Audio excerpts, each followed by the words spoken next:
எனவே பாரதிய ஜனதா முஸ்லீம் மக்களுக்கு கிறிஸ்துவ மக்களுக்கு எதிராகவும் தாழ்த்தப்பட்ட மக்களுக்கு எதிராக பல அரசியல் தலைவர்கள் நம்மளை சித்தரிக்கிறாங்க. பாஜகவை அவங்க கையில் இந்த என்ஆர் காங்கிரஸுடைய அமைச்சர் சகோதரி சந்திர பிரியங்காவையும் மாத்திருக்கிறாங்க. அப்போ அதுவும் நாங்க சுட்டி காட்டுறோம். இந்த மாதிரி 2 தாழ்த்தப்பட்ட அமைச்சரை நீங்க மாத்திருக்கிறீங்க. இல்ல நான் பேசும்போது எனக்கு முன்னால் பேசிய திராவிட முன்னேற்ற கழகத்தினுடைய சட்டமன்ற உறுப்பினர் பேசும்போதே அவர் முன்னே போயிட்டார்.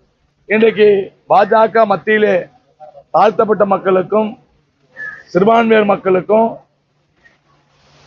எல்லாத்துக்கும் அவங்களுக்கு என்னென்ன சலுகைகள் இருக்குதோ போன காங்கிரஸ் கவர்மெண்டோட இந்த 10 ஆண்டு நம்முடைய பாரத பிரதமர் நிறைய செஞ்சுக்கிறாங்க. அதுதான் அந்த மக்கள் வசிக்கக்கூடிய வாரணாசி தொகுதியில நம்முடைய பாரத பிரதமர் 3வது முறையாக அந்த தொகுதியினுடைய பாராளுமன்ற உறுப்பினராக வந்தது.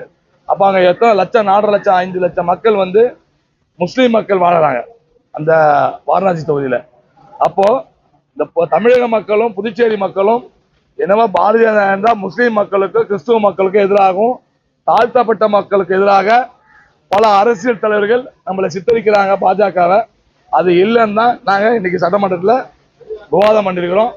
அந்த அமைச்சருக்கு மாத்திய இலாக்காவை மீண்டும் ஏன்னா பாத்தீங்கன்னா அவங்க கையில் இந்த என்ஆர் காங்கிரஸுடைய அமைச்சர் சகோதரி சந்திர பிரியங்காவையும் மாத்திருக்கிறாங்க.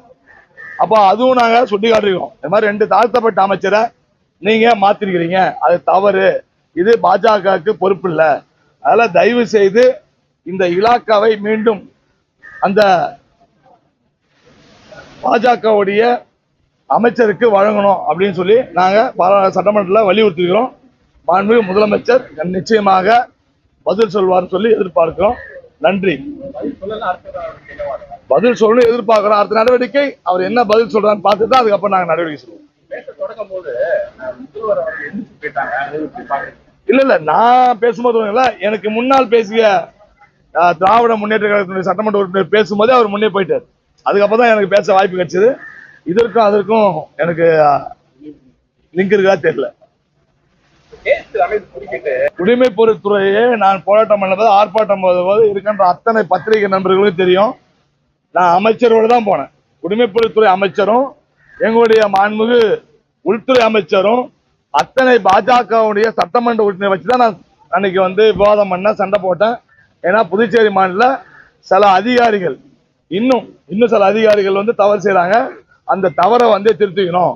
அது மாதிரி ஏழை மக்கள்கிட்ட ரேஷன் கார்டுக்கு கைவிட்டு பணம் பெற்றுக்கொண்டு செய்தா சொல்லி தகவல் தெரியுது. அந்த மாதிரி இருக்கக்கூடாதுன்னு சொல்லி நம்ம அன்னைக்கு அந்த நேரத்தில் விவாதம் பண்ணோம், அவங்கள கண்டிச்சோம்.